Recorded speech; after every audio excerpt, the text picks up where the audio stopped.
Okay, so now we're ready to move on to the personal care page. We're going to go in and we're going to pick our patient and we're going to stick with Minnie Mouse because that's who we've been doing. So we're going to come over here to the personal care information. Now, this is where you provide all of that kind of like the hands-on care information. You're going to, what is their hearing? Do they have vision problems? What about their mental? You will click whatever one is appropriate here. And you'll just go down here. And if they have behaviors, I need to know what to watch out for. So do they wander? Do they resist care?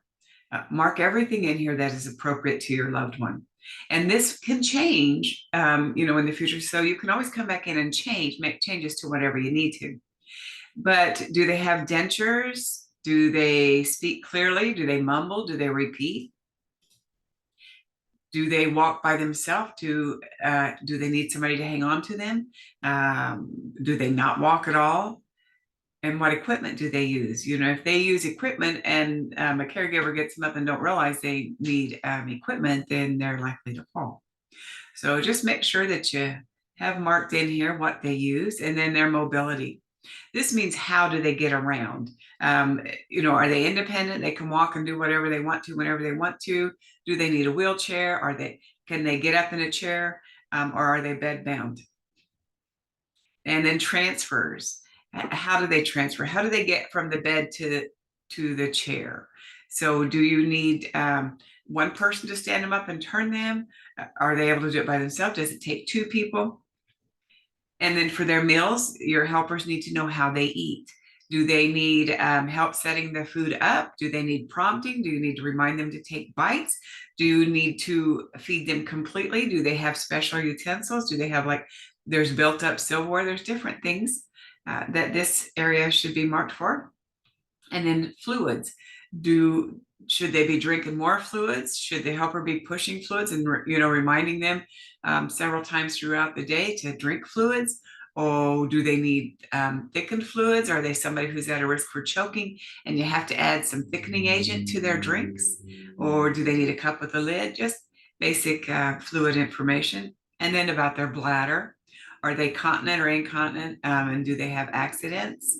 And what about their bowels? Are they continent? Do they have accidents? Are they occasionally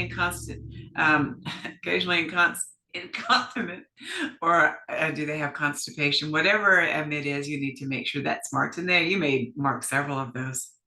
And incontinence supplies, what do they wear?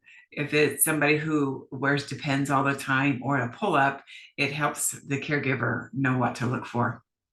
And then bathing. Are they a morning person or the evening person? Do they like a bath? Do they like a shower? Do they need help or do they just need a setup? The same with their hair.